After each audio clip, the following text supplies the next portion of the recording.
Hello, ladies and gentlemen, and welcome to the Hangout. I am your host, Allison B., the Virginia Gentle Nerd, and I am coming to you tonight with the hostess with the mostest and the mostest, uh, the mom who reads comics, Miss Jessica Boyd. Hello.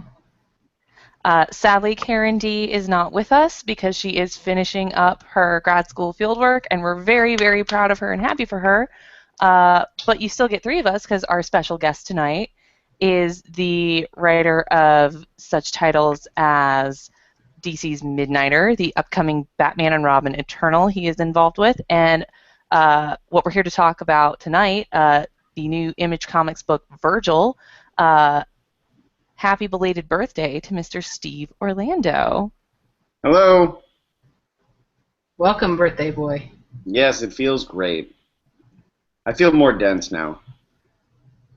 Do you feel more like an adult?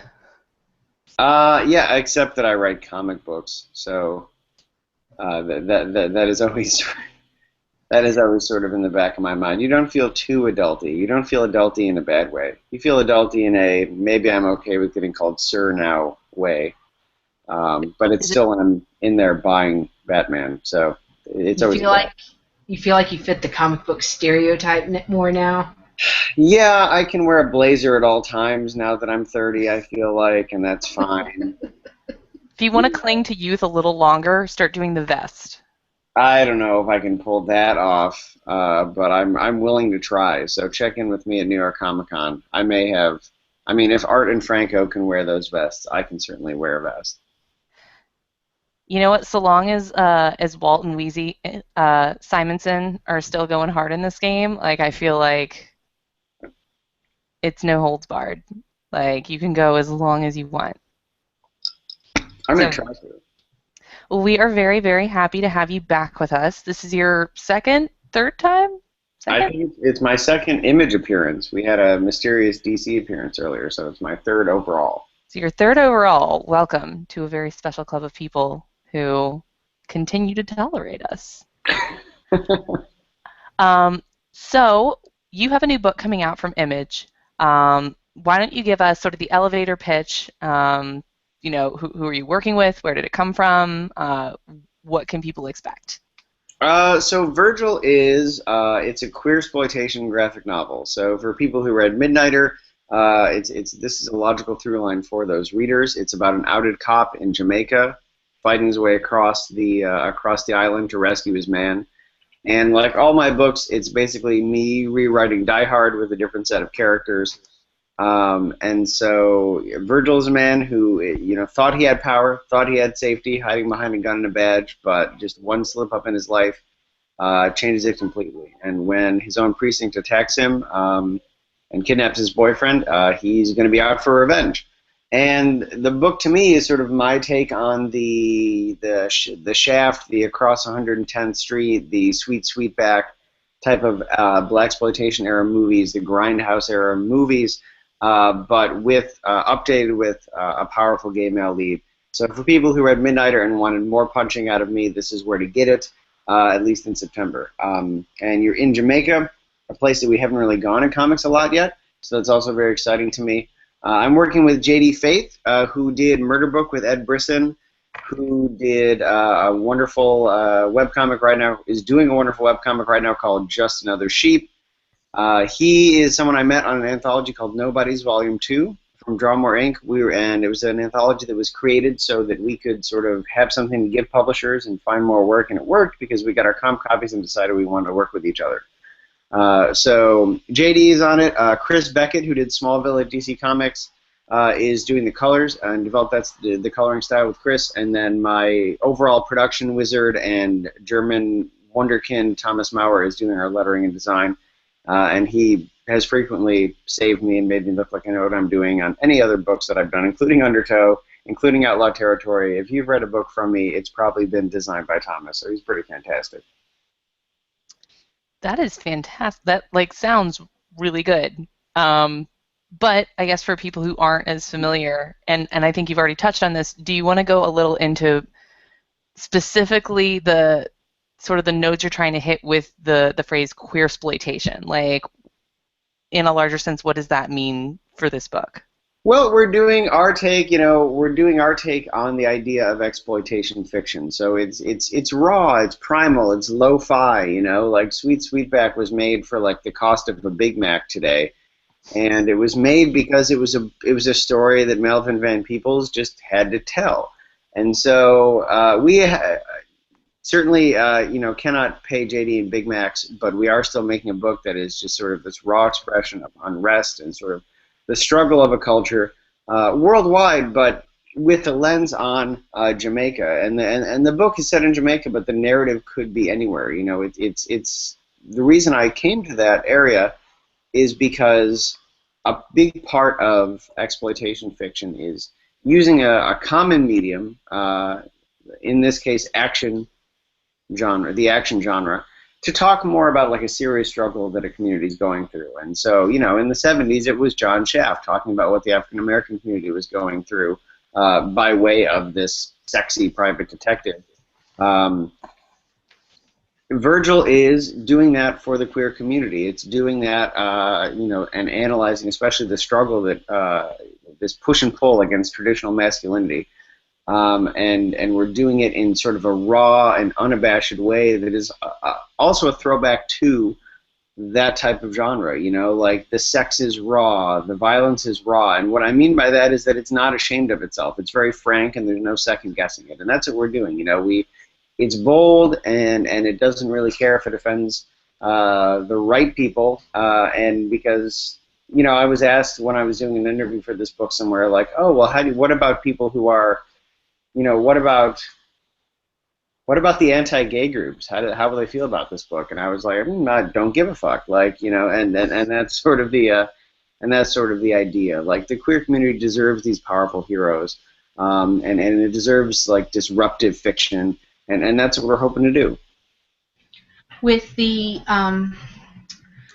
with kind of across the summer there being a lot of criticism about white male writers either exploring themes or using characters of color or people of color in their books, and you have this book specifically set in Jamaica. Were there any thoughts while you were writing this about how to about your perspective or how you approach the perspective of this book? Oh, certainly. I mean, I think that I'm a staunch believer that there's no such thing as a story that someone is not allowed to tell or should not tell. But the counterpoint to that is understanding the responsibility inherent in being a creator. And in the case of Virgil, it's so interesting that this came up because it was created as a piece of queer fiction, first of all. And so on one hand, you see, obviously we have a team of predominantly different nationalities, but white creators working on a book that features characters of color. But we also have a team of queer creators with multiple queer creators in the team working on a book featuring queer characters. And there's no, obviously in the advent of intersectionality, there are rarely siloed minority experiences. So on one hand, it was interesting to see what people have been focusing on with the production, but more to the core of the issue, of course it's on my mind, and it's on my mind because though I have had interaction with Jamaican people, certainly I don't live there, but the fact is that, as I said, and it's come up in some other interviews, there's never a story that you shouldn't tell, but you have to understand what you're doing, and you have to understand the power you have, and I think that the key to that is respect, and the key to that is research. So was it on my mind? Of course, but did I consume as much as I possibly can of both secondhand and firsthand sources about these things for a long time? Absolutely. And in the case of Virgil, we were produced on a Kickstarter, an earlier version, and so I actually was able to put the book in the hands of people living this life on the street day to day and get feedback from them in a firsthand situation, and use that to sort of speak towards the final version of the book. And so it was definitely on my mind, but in the same way, anyone who understands the responsibility of being a creator, it should always be on their mind. And so I wouldn't have gone into this if I hadn't interacted with people living this day to day, if I hadn't consumed every type of source available to me to understand what's going on with those things. To give that culture, whatever it is, in this case, the queer community in Jamaica, but it doesn't matter, anywhere that is not you, to give their struggle the spotlight, but also the respect and reverence it deserves, and not just do it as an afterthought. And I think that's the true responsibility, and sort of understanding what you're getting into if you're going to pursue those things. So it's not that you shouldn't do them, and I brought this up other places. It's if you should do them, you should really understand what you're doing, and understand that you may be sitting in an apartment, writing about punching, but for many people this is life and death. And those are the things that you have to really fully comprehend. So, certainly the fact that I personally am not Caribbean, not Jamaican, is on my mind. But if we go too far down that road, we end up only writing autobiographies. The key is to really understand what is required in doing those types of things. And hopefully we've done it. There were, the people that I've reached out to about it, seem to think we've done it. But that's the key. Does it constantly force you to reevaluate the perspective that the story is being told from, or who is the actual driving narrative in the story, as far as whose POV the story is being told from? I don't know. To be honest, I don't know that it constantly forces me to do it. But because the story has always been about Virgil to me. There are no white characters at all in the story. So, I've done other interviews and of people who obviously have been let down in the past, and are expecting some type of savior to come in and save the day. But it is a street level story about Virgil, and I think in many ways, people who have read it and seen it, that has been something that has connected with them. It's not necessarily pointing a figure. It's about one man and his fight against one group of people, as opposed to passing judgment on an entire culture. And I think as well that's inherent about coming from a point of view about exploitation. Those movies, that cinema, that media certainly looked at the stressors without, but also took time to look at the stressors within. And so I think that serves the book, and hopefully that sort of helps with where the tension is coming from, because the book is just about people. And yes, I've waded in and consumed all sorts of information about this culture, and interacted with people who are doing it, and experienced their progression when it comes to this type of violence firsthand. I had people that reached out to me, and over the week and a half of our interaction in email, went from people who had known that this was happening but never personally experienced it, to having two of their friends personally attacked. And so it's staunchly real to me how quickly this can come home. And I've seen it happen actually in real time, at least in my interactions with people who are living on ground in Jamaica. So, but yeah, to me, it's all about Virgil, and that is the humanizing element of it. It's his struggle, and he's not perfect. That's key to me. I'm already doing a book about a gay superhero. Virgil's a hero, but he's certainly not perfect, and he certainly makes mistakes. And sometimes he is victim to the same pessimism we all feel, but not always necessarily on point to that. So it's all about him, for lack of a better phrase. And I think that is maybe why people have been responding to it in the positive way they have. It's not about, pointing a finger. It's about this microcosm, this moment for one person, and how he's dealing with it.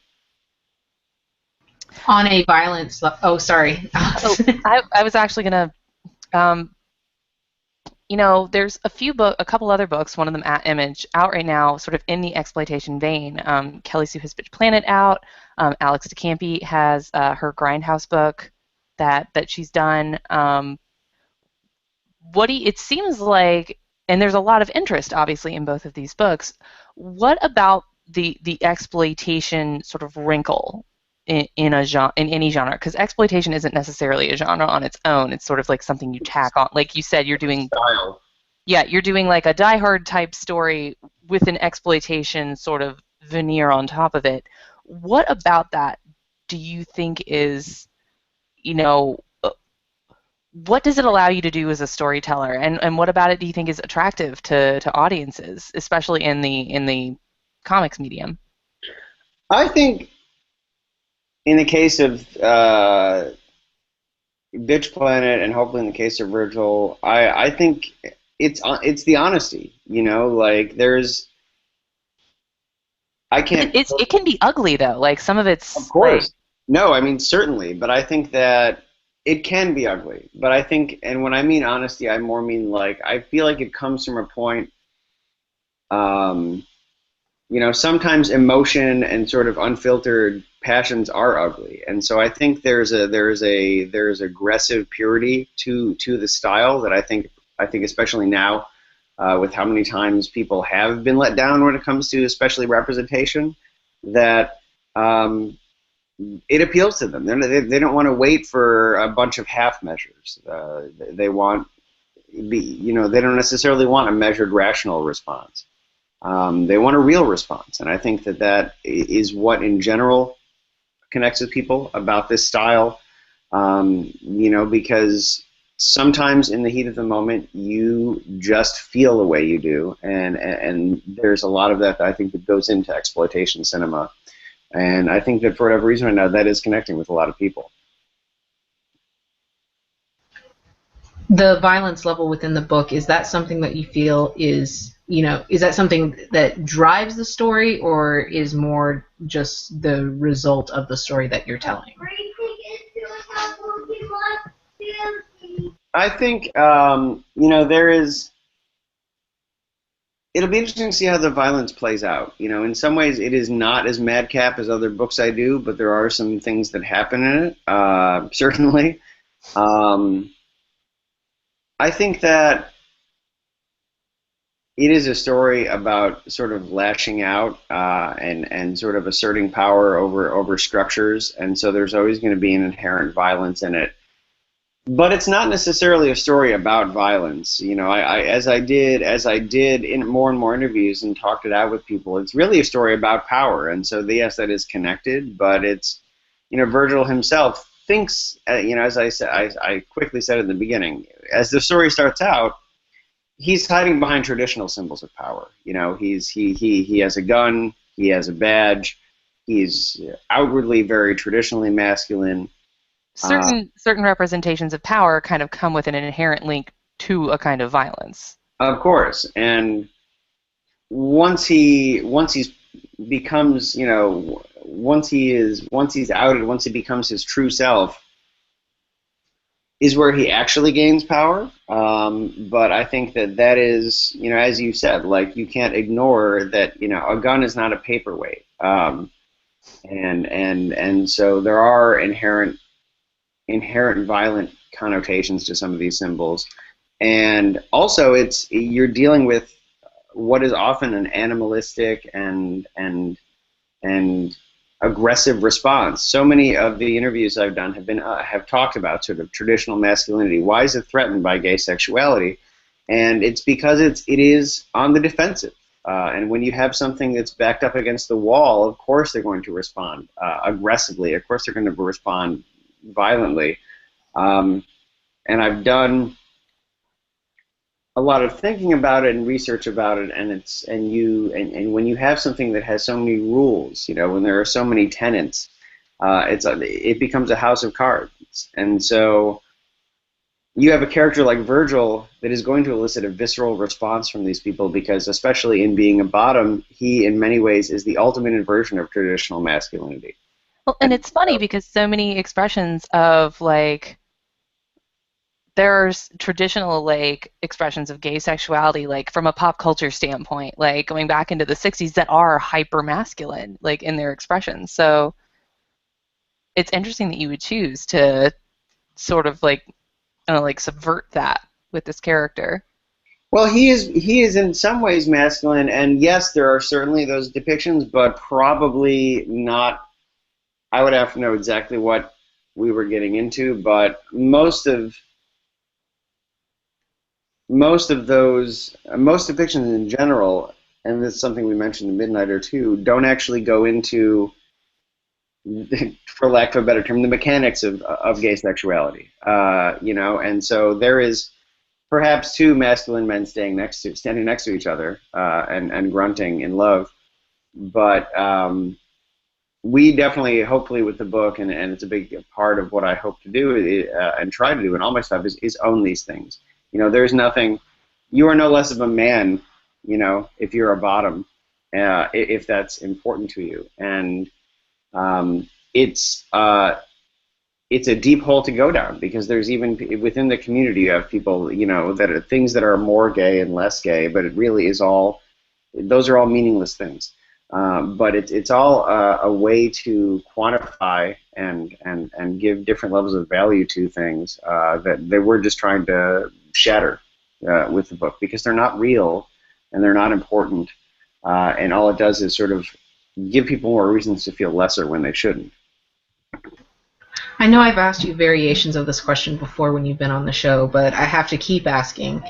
Do you feel that we are coming into an age or a time period where comics are becoming more relevant as far as the discussions that they're having about society or rules of society, or how to either bend or break traditional rules that have been set up just within the last 100 to 150 years or so? I mean, I always think so, and it's all systemic, or it's all part of the same thing, I think. Like we are. It's kind of like the diversity question. A little bit has been done. There's so much more to do.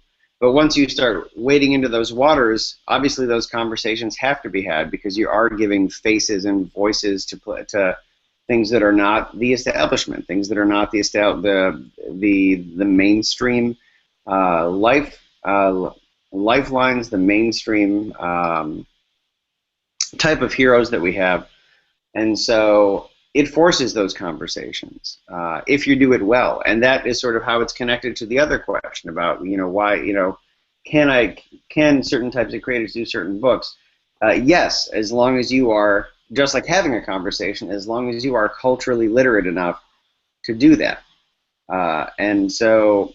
I think it all is a push into these things. If we're creating more diversity in comics, and if we're giving more representation in a way that is true and respectful, if we're getting characters instead of caricatures, then you're going to be putting those things in front of a greater group of readers, and that's going to force them to question those things and force those conversations with people. So I think the answer is yes. We're definitely getting more and more to that point. More and more people are getting voices, and certainly not everyone is a placid, tepid voice, nor should they be. They should. Some people have a lot of things to say, and so I think the conversation is going to continue, and it's going to become more and more diversified as you see more and more people getting into comics and doing comics that speak to their own experiences.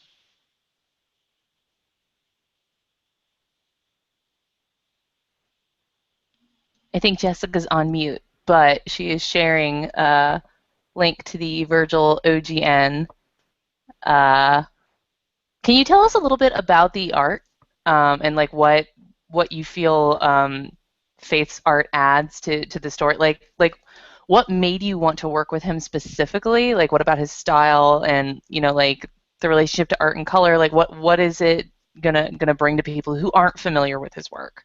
Well, in the case of JD, and Virgil in general, the team came together before the specific idea of what we were of doing Virgil. It was the work I saw from him that had an incredible sort of noir feel. JD loves noir, he loves crime, and he had a definite idea what he wanted to do with this book, this idea of neon noir, which he sort of developed working with Chris Beckett.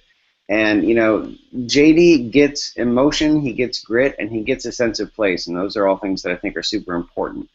And the research I did on Virgil, it's not just me. There's everywhere in Virgil is supposed to look like a real place in Jamaica, and not just some nondescript city street. And that's what he brings to the book. It's a real feeling. It's characters that feel like actual people. Um, And especially in a book where no one is wearing superhero costumes and you have to know who they are regardless of what they're wearing or what they're doing. JD, he just has a great humanism to him. He's like slightly edgier. It'll be told. So his pitch for the book's art style was Batman Year One meets Drive, or David Mazzucchelli meets Nicholas Winding Refn. And so that sort of sums up where he Sexy. wants to come Yeah. from in the book. You have this extremely street level organic style with Mazzucchelli, but then you have this absurd type of like crazy alien lighting and color theory that you get from something like Drive, and that sort of pushes what he wanted to bring to the book and have something that was both extremely weighted and real, but also this odd hyper real, which we get especially as the story goes on and on. That's awesome. That sounds a little bit like sort of the original arcs of when Greg Capullo started drawing Batman. There was a lot of gray tones, a lot of very muted colors, and then he teamed up with was it Danny Mickey or FCO who was the color? Placencia is the colorist, yeah. Okay, and then like for a couple arcs they were doing these bright neon sort of like I think that sort of pop around a crime story is really interesting because when people think noir, they literally think black and white movies and lots of silhouettes. And visually, it can get it's very moody, but it can get very boring. So, like, that's like really encouraging to me that you like went with something that's like got a snap to it. Like, Yeah, and the thing is that like there's sometimes you just got to get out of the way and let that happen. We have a sequence. One of my favorite oh my sequences. gosh, look at that. Oh, Jessica's sharing another page from the preview of the book. That's beautiful. These are the preview images that are available on Comic Book Resources website, which we'll include a link to in the show description for those who want to check out the preview pages. And that shows it very well, especially with the violet style that JD uses for our flashbacks that he developed with Chris. I think ended up very well. And there's a lot in the book where, like, especially the pages where there's no words and it's all Chris and JD just selling the moment with the style. So I think they did a really good job to do something that, doesn't look like every other book in the stands, which is always what we're going for. I love that cool color palette, like the blues and the purples, and then like the occasional flash of the orange. Like the contrast is just perfect. I'm noticing here along the side you have the flashes here in the purple all along the edge. Is that something that is scripted, or is that something you and JD worked out? How did that come about? Well, the flashbacks are definitely scripted, but having said that, with almost all my books, even starting with Undertow, a lot of the sort of unique layouts are things that develop from conversations after the script gets turned in. So, and even with Midnighter, the people say, "Oh, how do you script these insane panels and pages and all these things?" Well, it's because the script is just the starting point of the conversation, and with JD's sort of ideas about layout and things, I'm always inclined to give people as much freedom as they can. I do work full script, but it's like the pirate's code. It's suggestions versus actual rules, because you got to let people jam when they want to jam. And so I would turn a script into JD, and he would say, okay, like, these are what I'm thinking for these pages, and like send me layouts and things, and the conversation continues, and that's how these things come about, especially the sort of inset flashbacks and things like that. The type of thing that that he creates, and it's great, but when I say it, who knows? Who knows if that's a good fit for his style? Only the artist knows that. And so you really have to, when you're writing and editing a book, like, you have to know when to get out of the way and sort of let people do them, so that the page can be even better. Especially with Virgil, from the color scheme, from the design, from the script, it's all kind of about us coming together as a team and like not letting any of ourselves get lazy, keeping each other honest on these things, and like when we think we can do better, letting each other know that we can do better, and not having an ego about it, because it's all about the book being as good as possible. So I think the Pirates Code is now my favorite description for like the best relationship between a writer and their artistic team of like it's guidelines more than actual rules.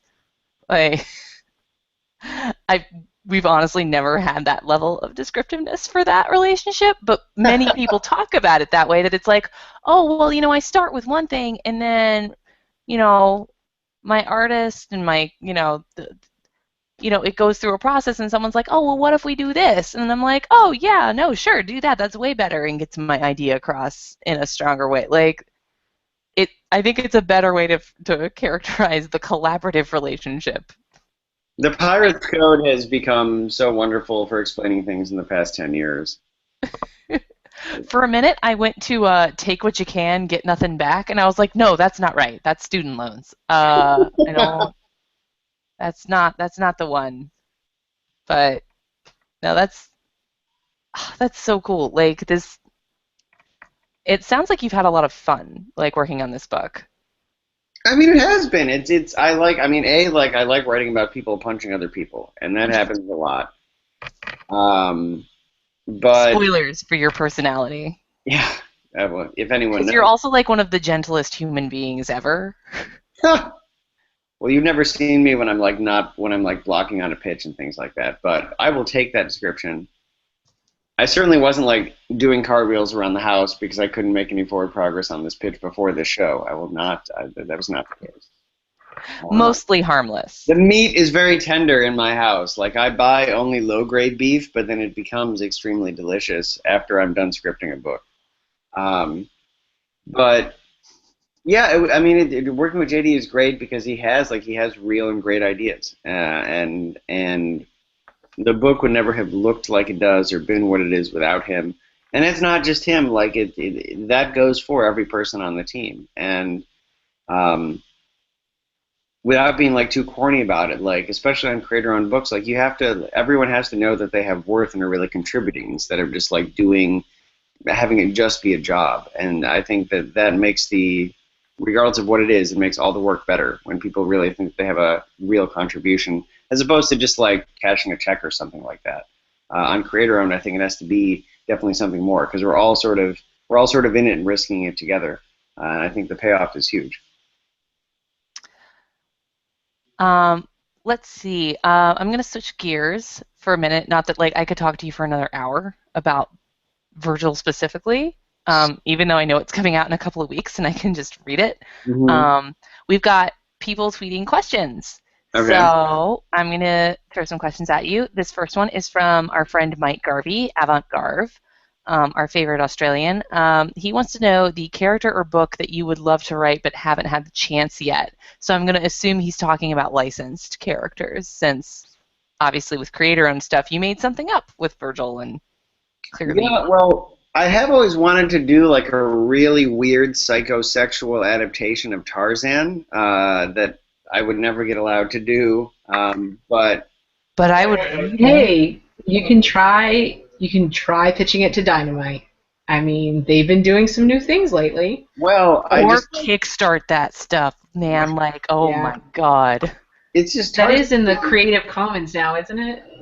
Yeah, well, you can't call him Tarzan as the title. That's why Dynamite's book was called Lord of the Jungle. But yeah, in general, it is public. Certain aspects are public domain. But I mean, that book could be so much weirder. And if you unpack the sexual pathos of Tarzan, like he's a guy that breastfed off of an ape, and then walks around naked for like half the book. And so like it could just be sexier and weirder. And so yes, I want to do that. I mean, it helps that it would be my type of book to have like naked dudes wrestling apes. But regardless, there's a lot to do there. I've already got artists running through my head of who would probably right, be me on too. this. Excuse me and Chris Anka doing like one page a year. Other things, let me see. I've actually been campaigning on the internet what started as a joke is now a thing I really want to do, which is do Murder, She Wrote graphic novels with Nick Pitara on covers.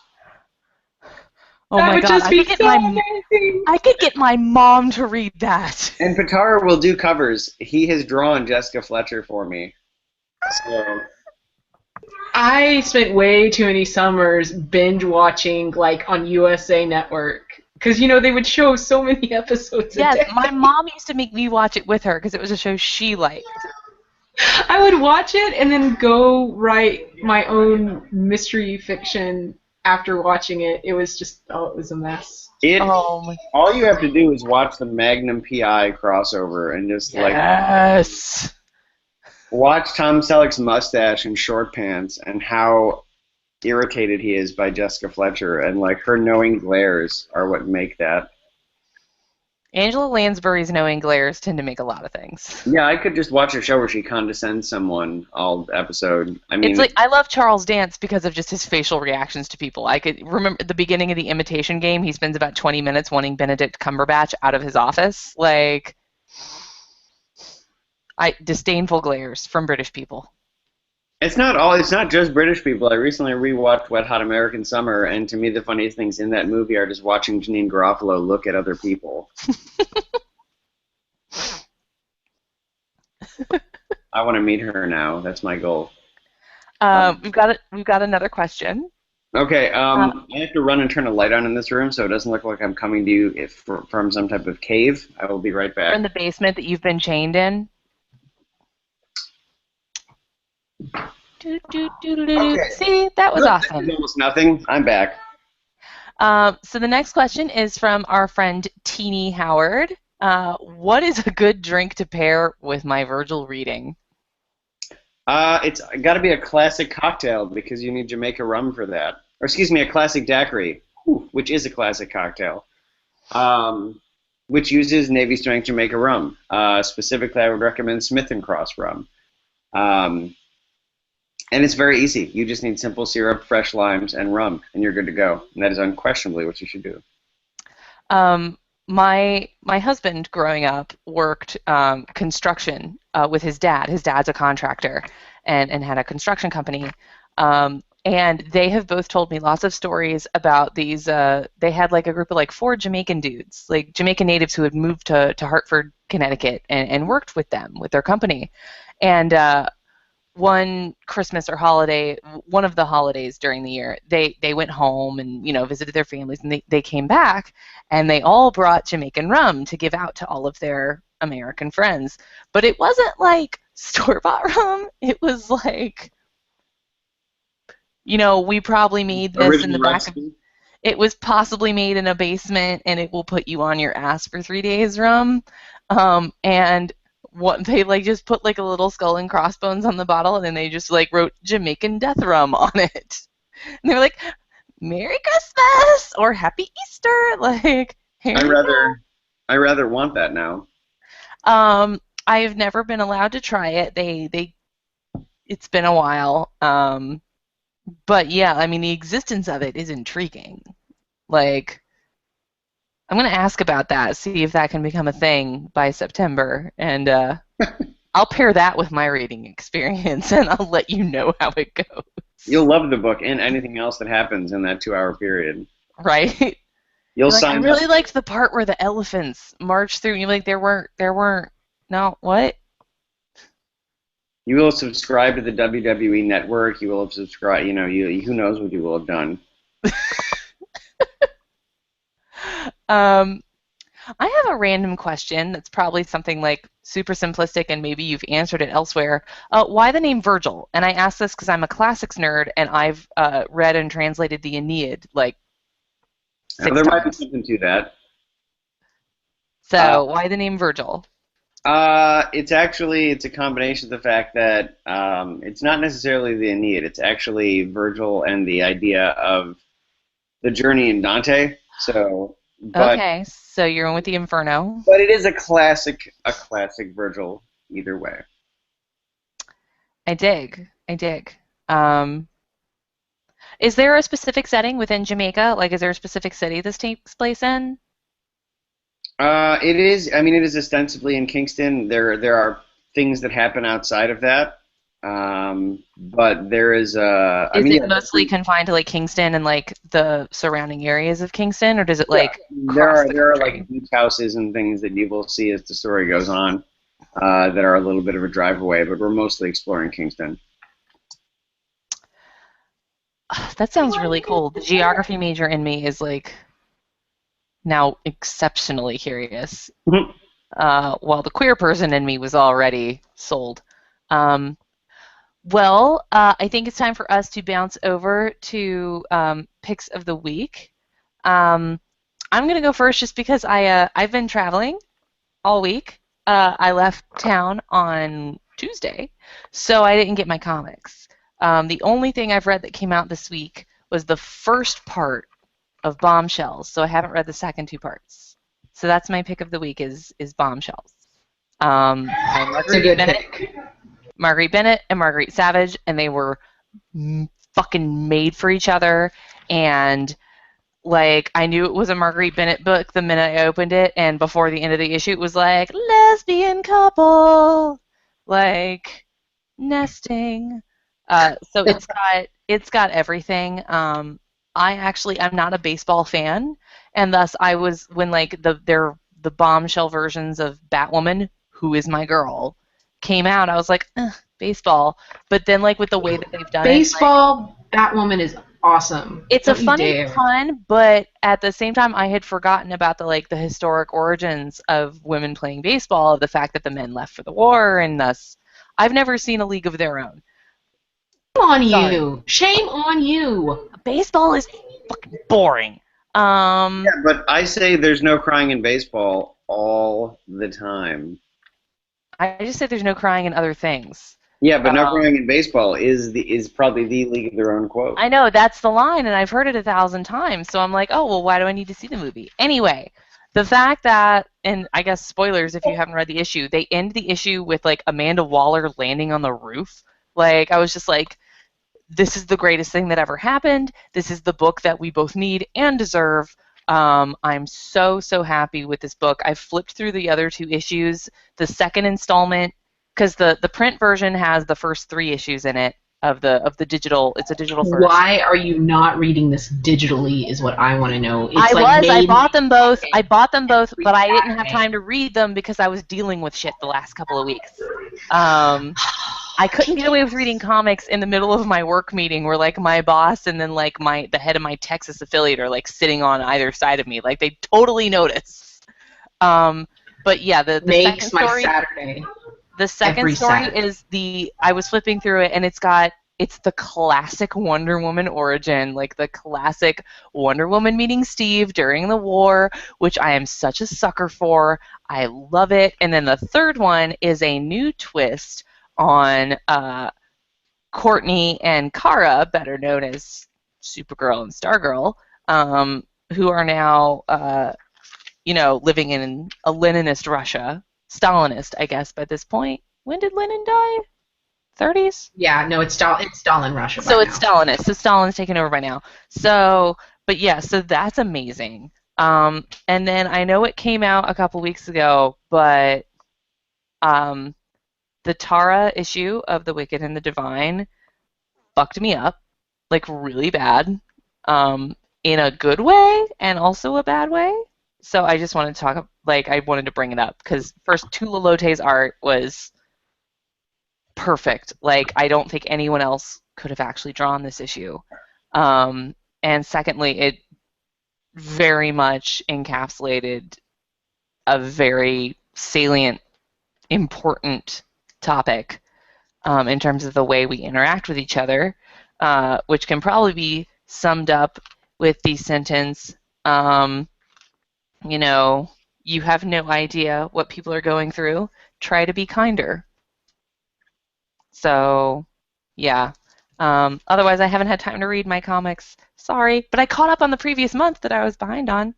So I will now kick it to Steve. Have you been reading good stuff Actually, lately? I did get Batman 43 yesterday on the topic of crazy color schemes, which has Jim Gordon Batman fighting a shark with devil horns. It's amazing. Okay. It is so amazing. So there's a lot of things in that sentence I like. New Batman, sharks with horns. I I flat out said as soon as I read this issue, I'm like, if some reviewer does not start using the terms Batman jumping the shark, then I cry foul on all the cliche users out there. I feel like that's already been a thing because there's definitely an episode of the old Batman TV series where Well, he has shark repellent bat spray. yes. Like, that's a thing. Well, no, that is a thing, but that's why I said you have to say, either Jim Gordon Batman or the new Batman or something like that. Caveat it. But come on. It's right there. It's a pretty amazing issue, despite having jumped the shark. Swatted the shark? Sharks make all comics better. I don't know if you guys have noticed this, but especially remember the lanterns and space sharks and. Yeah, Justin Jordan had space sharks, and remember when Thor hit one space shark with another space shark? And then Captain Marvel punched a shark? Captain Marvel a Megalodon?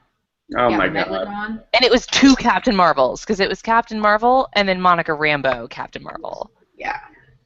I really like Monica Rambeau, not to go down a next wave rabbit hole? Yes, let's. I don't know if you've seen me discussing this on the internet, but she was my Captain Marvel from when I was younger. I have that issue where she's coming right at you in the new Captain Marvel costume, and she's the best. So I would like to see her show up someday with the book. I guess it would have to be called Photon now, but I'm still okay with that. I mean, she's all over. She's all over different teen book series, but she's definitely not getting her props. No, I really hope that they work her into the Captain Marvel movie somehow, as part of the team member, maybe the original person that, if they do it with a super powered suit or something, I was the original person that tested this out, and I want her involved. Because that was my favorite thing about the Kelly Sue run, of all the things that happened. No, my favorite thing was the Spider-Woman Captain Marvel friendship. My second favorite thing was when Monica Rambeau confronted Carol and was like, you could have called me before stealing the name. And Carol copped to it. She was like, yeah, that was shitty, I'm sorry. I mean, and Monica then they punched the shark together. She was good in... It was set in Next Wave. Yes, that was amazing. When the freaking it wasn't the Beyonder, it was the Beyond Corporation shows up. Oh, I was so excited. Next Wave is a great book. That's a whole other appearance on this show. I keep saying, you and Allison can do a very special hangout. I'm going to make you and Karen read it, and we're going to have a Next Wave episode. I've read Next Wave. First Marvel comic book. I'd never read a Marvel comic book, and I started with that, which is bizarre because it's all C-list Marvel characters, and I was like, I love this. When I first got Marvel Unlimited, that was one of the first things I've read. I've read all of Next Wave. How are you not desperate? I got Stuart Immonen, and I wish I could reach my Volume 1 trade. Stuart Immonen at HeroesCon just drew an Elsa for me in the front of my trade because I was just blathering I'd never met Stuart before, and I just word bombed at him, and he was like, well, who's your favorite character? And I was like, Elsa, till the day I die, and he just starts drawing an Elsa in my book, and I was like, don't get me wrong, I love Next Wave. I'm not a fan of it. I find it very funny, and it is a very comforting thing. It's just... I don't not like it. Do you remember that the mindless ones, there's a whole page dedicated to the mindless ones snapping like in West Side Story? Dance critters. I can't snap, so thank you. And it just says at the bottom, dance, critters. Oh my god, Next Wave. So you're excited about Batman. Jessica, what about you?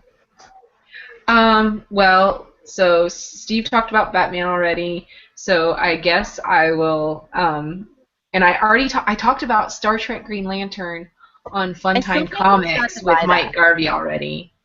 So it's good, but I already went on about that on the other podcast. So I guess I will and you talked about Bombshells. Man, You can y'all just are talk stealing about all the Star good Trek. ones. You can just talk about Star Trek Green Lantern again. This is a different I, podcast. it is. But I want to talk about Swords of Sorrow. And basically, just because I haven't gotten a chance to blather on about that series enough, um, the fourth issue just recently came out, and it is by far the best issue so far because all of the ladies from all the different dimensions have finally gotten together, and they're kind of snarky and snappy and awesome with each other, and there's a lot in, they're all carrying these amazing swords and pretty much just, and Jungle Girl is just being ornery, and it's not fighting, it's just the dialogue, and especially for those who enjoyed, kind of some of the Birds of Prey dialogue that Gail Simone had when she did that book, I think you'll really enjoy Swords of Sorrow. And by the time I got to the last page, I didn't realize it was the last page because I was reading it digitally, and I was just so caught up in the story, and I got to the last page and I was like, no, I need this to keep going. I don't want it to stop. It's like you've finally gotten to the point where everybody's together and you understand who's important and why, and it's like, Is this the book where you had the thing where you're like, I found us a new Trinity? She tweeted Karen and I earlier yes. today with a picture of Deja Thoris, Princess of Mars, Vampirella, and Red Sonja, and she was like, it's our new Trinity, and my immediate reaction was, I'm not wearing the red thing. But Vampirella is so great. I love Vampirella. Vampirella's amazing. I'm not wearing the red thing. I liked her original much more goofy origin. I don't know what they're going with in the Dynamite books, but I don't know. I very much like super absurd pop comics, and so she's a vampire, but she's like it's, even though she's vampiric, it's like there's an alien element to it. Well, so I was going to say, she was originally from the planet Draculon. Yeah, that's pretty much where they're going with it. Where they didn't have to eat people because the rivers flowed with blood. And so, why would you ever change that origin?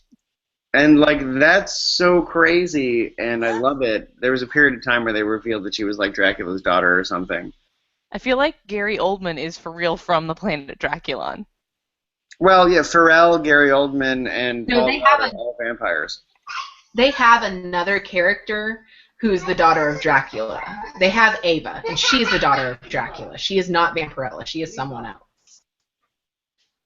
Well, that's exciting because Draculon seems like a great place. I'm so excited about that. I never knew. I've never read a Vampirella book, so this is a shock to my system, and now I'm like, I need it. Have you ever seen the actual live-action Vampirella movie? Because it's crazy. Is it on Netflix? That sounds like a hangout night that we need to do or something. Are you aware that Roger Daltrey plays the villain of it?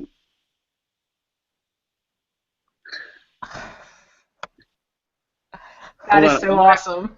I'm going to try to find a picture of him in that movie, so you'll have to tell me how to put it on the screen. There's a little button on the side for screen share, so once you find it, you hit the screen share button. It should be the second button from the top. It's a little green arrow button. And then you'll click. It'll give you options, and you need to click the window where you have the picture up, and then there'll be another option, and you have to say present to everyone to make sure that everyone sees it. Yes. All right, I'm trying. Here's a hangout lesson for everyone right now listening to the show. I've got 2 amazing shots for you, but I just have to find a way. Oh, this is the good one. All right, so I have it ready. All right, so go and hit the screen share button on the left side of your screen. It's the same menu that you use for the toolbox.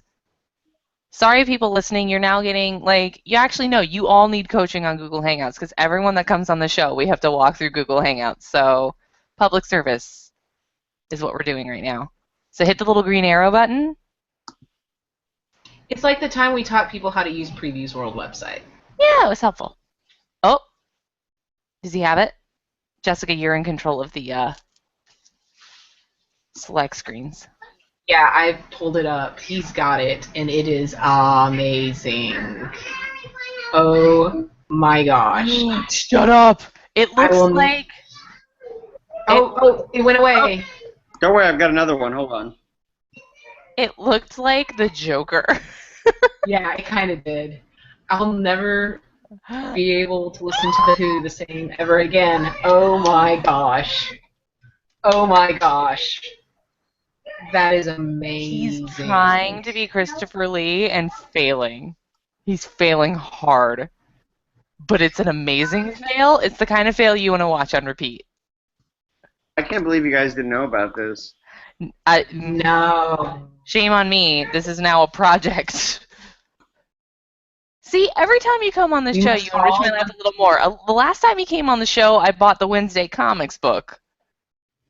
And I What? finally was able to get Wednesday Comics. I have it. It's downstairs, like on my coffee table. Yeah, I got mine over here. 'Cause They have it it's on Amazon. ginormous and huge There are a and bunch of people beautiful. selling it. And the first time he came on the show, I think I bought like 5 different digital comics. Like, I'm always There's experiencing new Talisa media. Soto in the Vampirella costume.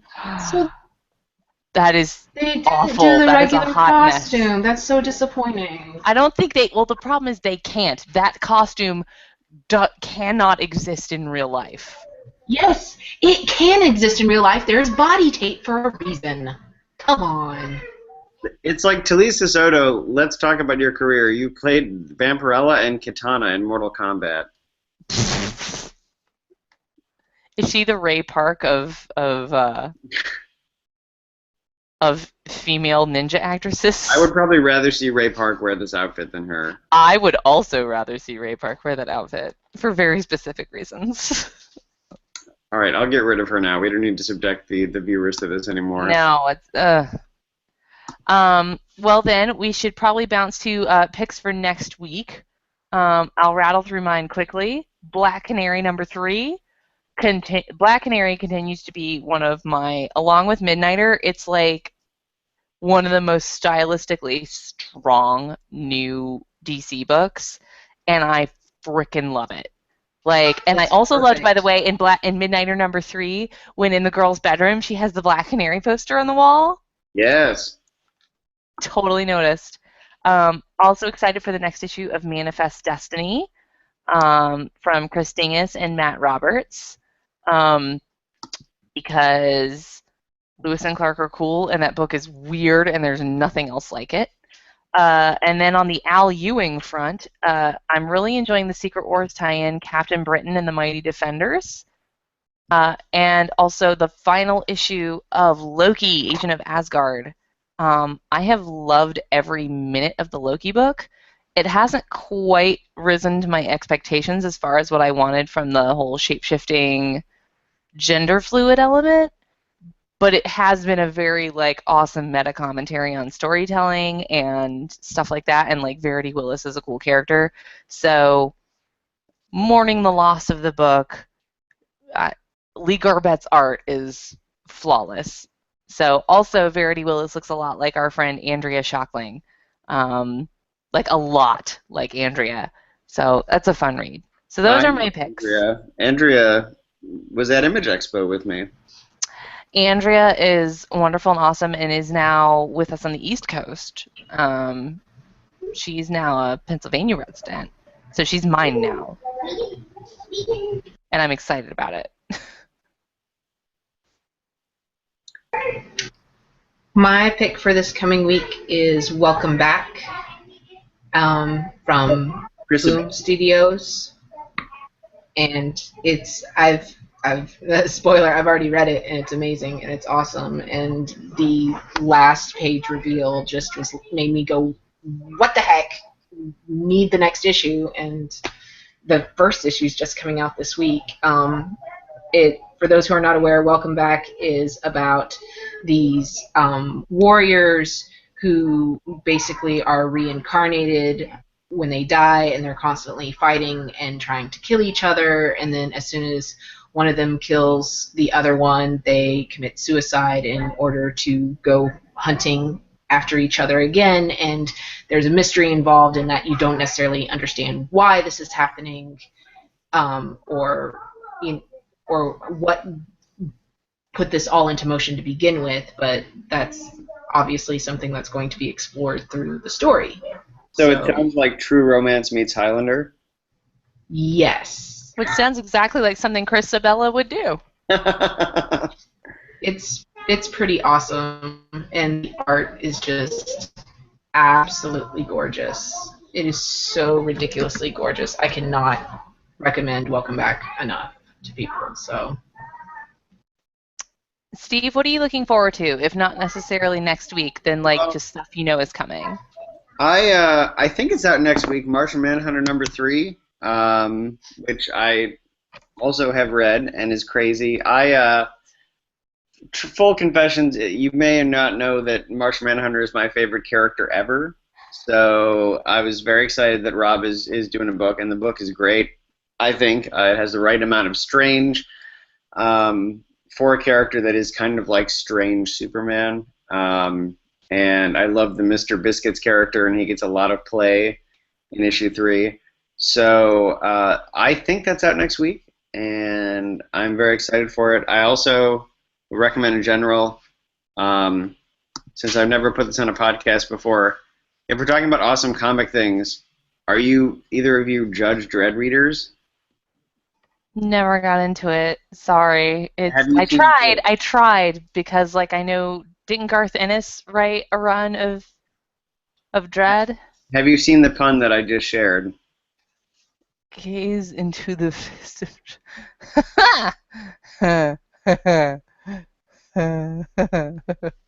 So I do just have like never that. putting that on a podcast before, but it's also one of my strongest influences in general in comics. For those of you who are listening and not looking, it's a panel where Judge Dredd is putting his fist through an enemy's face, like through the face. His fist is coming out the back of his head, and it just says, "Gaze into the fist of Dredd."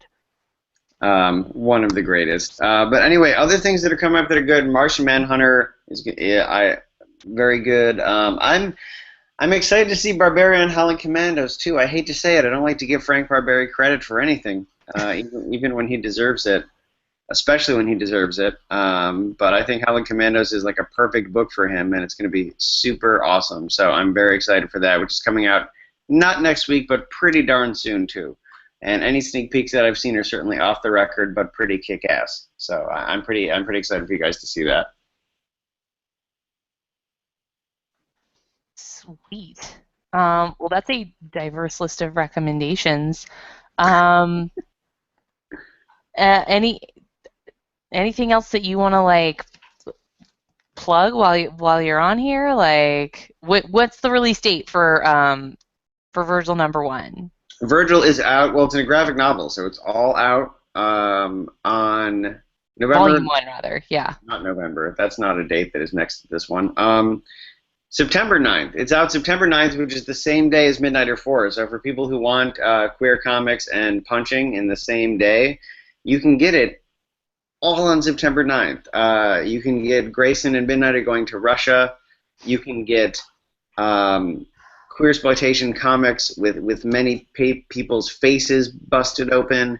And I'm sure there are other comics coming out that day, but we don't really want to talk about them. So you should only be getting the queer punching and liberation comics on September 9th. And tomorrow is the last day to order Virgil with retailers. So without getting into it too much, I would say if anything about this sounds good, if you think I sound like a giant asshole and you want to read the book so you can be sure of it, that's fine too. But tomorrow's the day to pre-order it. For independent creators and like creator-owned works, it's super important because we're our own marketing team. So doing the pre-orders and things is like makes or breaks these launches for us. So I would be super excited if you checked it out. It's only $9.99. It's got a foreword by one of the smartest men in comics, David Walker of Cyborg and Shaft. And it's got an afterword by someone living in Jamaica in the queer community, so there's a lot of new stuff. It's a refreshed version, and it's one of the proudest things I've done in my career. So you should check it out. And if anything, I promise you that there will be new ways of people getting hit in the face, which is what I promise in every book I do. If anyone can do that and promise that and pull through, it's you. Like, you're never a liar on that front. And viewers and listeners, it is very important with non-Big Two books in particular. Those pre-orders do matter, especially if you're with a smaller shop that doesn't necessarily, like, to make sure you get a copy, because otherwise you're going to have to wait. So make sure you do that. Thank you, Steve, so much for being with us I'm always tonight. happy to. Jessica, I'll see you next week. Whenever we do another show, we're a little bit lackadaisical about this right now. we're on summer break. It's until we hit September, it doesn't have to become a thing. Until Karen is done with school. Yeah, right. So thank you so much for watching and listening, guys. Please make sure September 9th that you pick up any book with Steve Orlando's name on it. In general, every week if you see Steve Orlando's name on a book, pick it up. Like, this is true. I'm doing Shazam and Batman too, so it's going to get easier and easier. Yeah, he's a delight. You know this from listening, and his work it very much speaks for itself. He's got a very distinctive voice, and what I love about his books is that they're gay as hell, and there's lots of face kicks. Like, what more? I don't need anything more out of my books. More lesbians, maybe. You should consider more lesbians. I'm working on it. And also kicking people in the face. I mean, please. If you're going to make things more perfect. So yeah, thank you guys so much, and we will see you next time. Bye-bye. Thank you.